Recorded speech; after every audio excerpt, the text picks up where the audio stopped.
સોનાની 12 તોલાની ચેન અડધી કિંમતમાં આપવાનું કહી છેતરપિંડી આચરનાર રાજસ્થાનની બાવરી ગેંગને ઝડપી લેવામાં પોલીસને સફળતા મળી છે, જેમાં ચાંદખેડામાં વેપાર કરતા એક વ્યક્તિને અડધી કિંમતમાં 12 તોલાની ચેન આપવાનું કહીને ગઠિયાઓએ તેની પાસેથી 6 લાખની રકમ લઈને બનાવટી ચેન પધરાવી દીધી હતી। ત્યારે આ અંગે ડીસીપી ઝોન 2ની સ્કોડે બાતમીના આધારે કલોલથી આ ગેંગના 3 સાગરીતોને ઝડપી લઈ તેમની પાસેથી 12 પીળા મણકા, 9 ચેન તેમજ રોકડા 3 લાખ રૂપિયા સહિતનો મુદ્દામાલ કબજે કર્યો છે।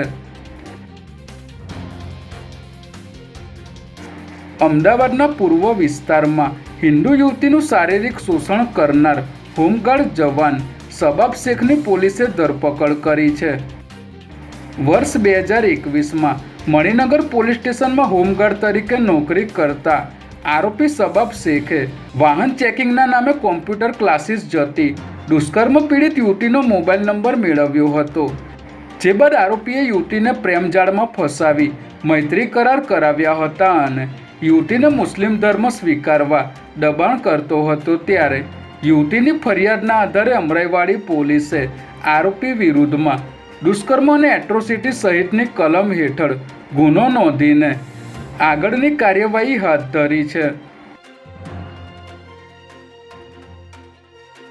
અમદાવાદ શહેરના વિવિધ ટ્રાફિક સિગ્નલ અને મંદિરો પાસેથી ભીખ માગતા 51 બાળકોને મહિલા ક્રાઇમ બ્રાન્ચ અને એન્ટી હ્યુમન ટ્રાફિકિંગ સેલની ટીમ દ્વારા રેસ્ક્યુ કરવામાં આવ્યા છે।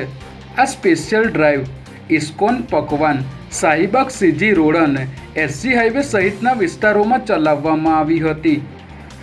પોલીસ તપાસ દરમિયાન બાળકોને તેમના માતા પિતા જ ભિક્ષાવૃત્તિ કરાવતા હોવાનું સામે આવ્યું છે। ત્યારે બાળકોને રેસ્ક્યુ કર્યા બાદ તાત્કાલિક મેડિકલ ચેકઅપ તેમજ કાઉન્સેલિંગ માટે મોકલવામાં આવ્યા હતા।